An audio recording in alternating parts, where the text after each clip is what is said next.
करना सीखिए, समझ आ रही है? सबसे पहले सम्मान करना सीखिए।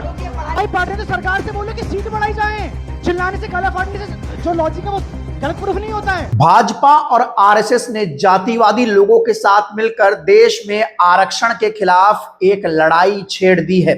जी हां, आरक्षण हटाओ आंदोलन को लेकर जो इस समय सोशल मीडिया पर चल रहा है उसमें बीजेपी और आरएसएस का हाथ है। ये आज हम साबित करेंगे और आपको दिखाएंगे कैसे आरक्षण विरोधियों की कंबल कुटाई की जा रही है। नमस्कार, मेरा नाम है गौरव पाल, आप देख रहे हैं गौरव का चश्मा।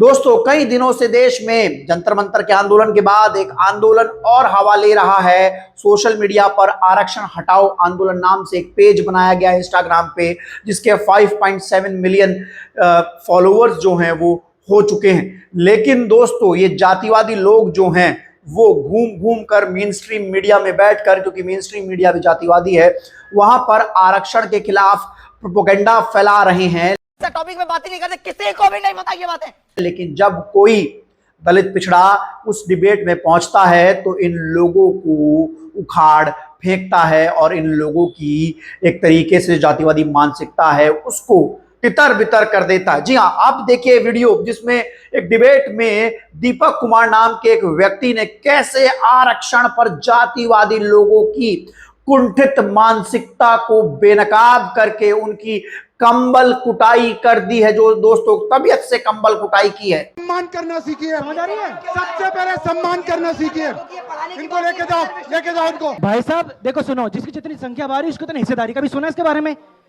सुना है कभी नहीं सुना? जितनी आपकी जनसंख्या होगी उतनी तो करोगे।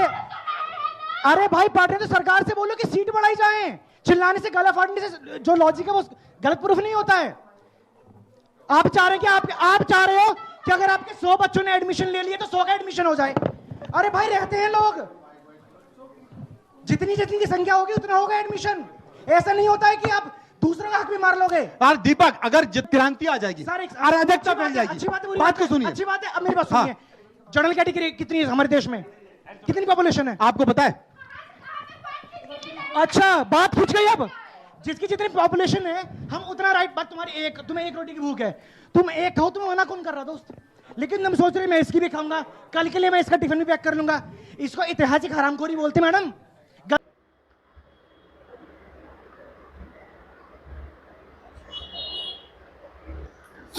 इस डिबेट में जातिवादी हर्ष दुबे शामिल था, जो कि जंतर मंतर के आंदोलन को कमजोर करने के लिए बीजेपी द्वारा मीडिया पर प्लांट किया गया था, जिसने नीट के आंदोलन के दौरान आरक्षण के मुद्दे को उठाया था।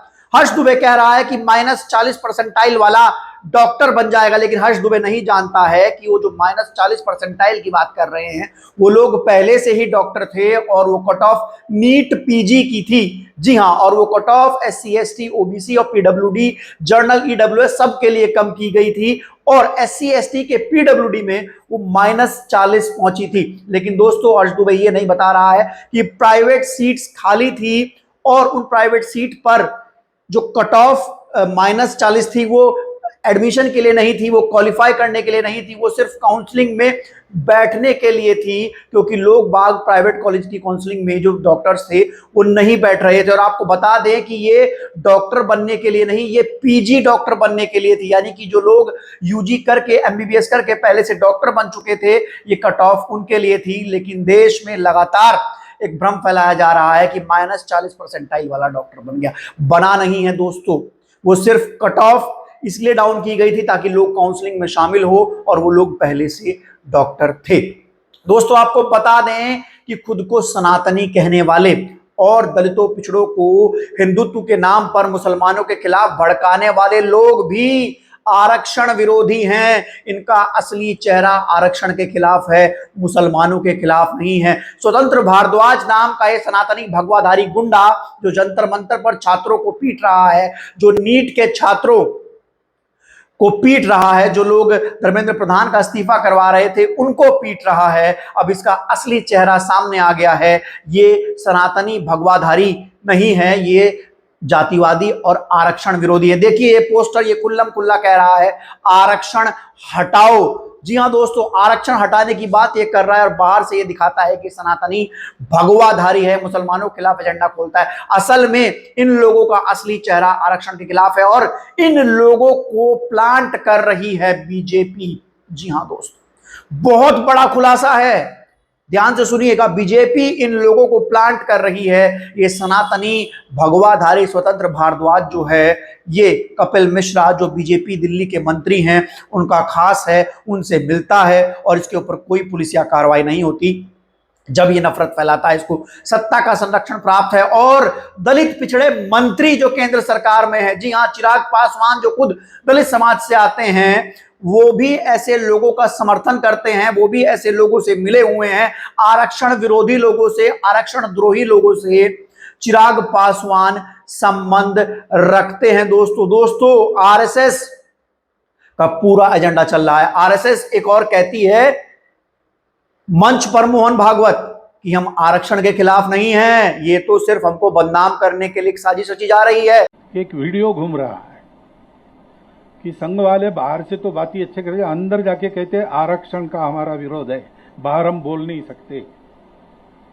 अभी एकदम असत्य बात है, गलत बात है।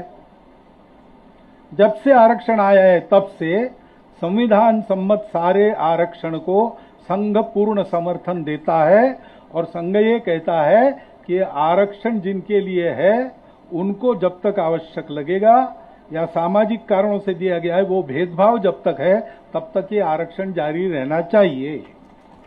लेकिन जितने भी आरक्षण विरोधी लोग हैं, जितने भी आरक्षण द्रोही लोग हैं, वो सब लोग जो हैं बीजेपी और आरएसएस से ताल्लुकात रखते हैं और किसी पार्टी से उनका कोई ताल्लुकात नहीं है। अजीत भारती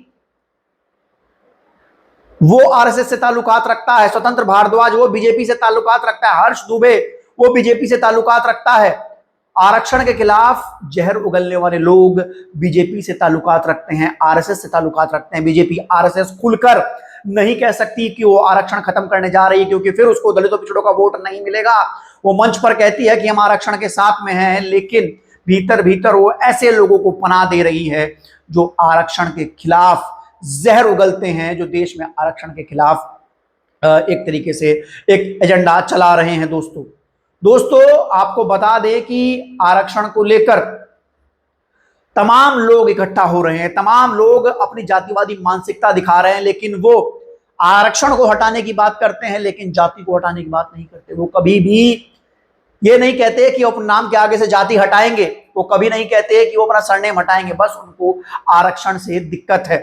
मैं कई बार कह चुका हूं कि इस देश में गरीब सवर्णों को, ईडब्ल्यूएस को आरक्षण दिया गया है, 10% आरक्षण दिया गया है, 15 से 20% आबादी वाले लोगों को 10% आरक्षण दिया गया है, लेकिन ईडब्ल्यूएस आरक्षण अमीर स्वर्ण खा जा रहे हैं और गरीब सवर्णों को एससी एसटी ओबीसी के खिलाफ भड़का दे रहे हैं। और ये जो आरक्षण हटाओ आंदोलन वाले लोग हैं ना, ये इतने बड़े अनपढ़, इतने बड़े जाहिल लोग हैं कि इनको ये तक नहीं पता कि क्या लिखना है क्या नहीं लिखना है, बस ये मुंह उठाकर चले आते हैं। ये बात करते हैं मेरिट की, लेकिन इनको कक्षा दूसरी का भी ज्ञान नहीं है। मैं आपको बता दूं कि आरक्षण विरोधी आंदोलन को लेकर, आरक्षण हटाओ आंदोलन के पेज से एक ट्वीट हुआ जिसमें लिखा गया IIIT बैंगलोर की फीस जो है बताई गई है, बताया गया जर्नल की फीस 8 लाख रुपया है, ओबीसी की फीस 4 लाख रुपया है और SC ST की फीस 0 है। IIIT बैंगलोर है दोस्तों। IIIT बैंगलोर एक प्राइवेट संस्थान है जिसमें किसी भी तरीके का कोई आरक्षण नहीं है।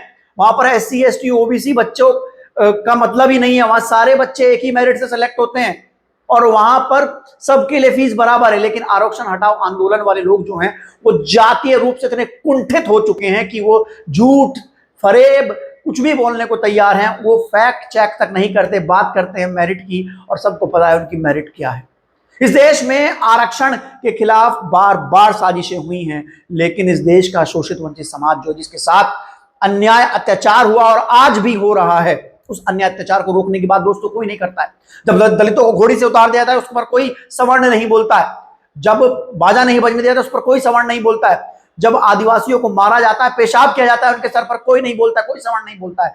लेकिन आरक्षण से सबके पेट में मरोड़ उठने लगती है, आरक्षण से सबको दिक्कत होने लगती है, क्योंकि ये लोग जातिवादी और कुंठित लोग हैं। इस पूरे मामले पर आपका क्या कहना है? बीजेपी के आरक्षण विरोधी चेहरे पर आपका क्या कहना है? आप लोग लिखकर कमेंट सेक्शन में बता सकते हैं। तब तक के लिए चलिए, धन्यवाद, नमस्कार।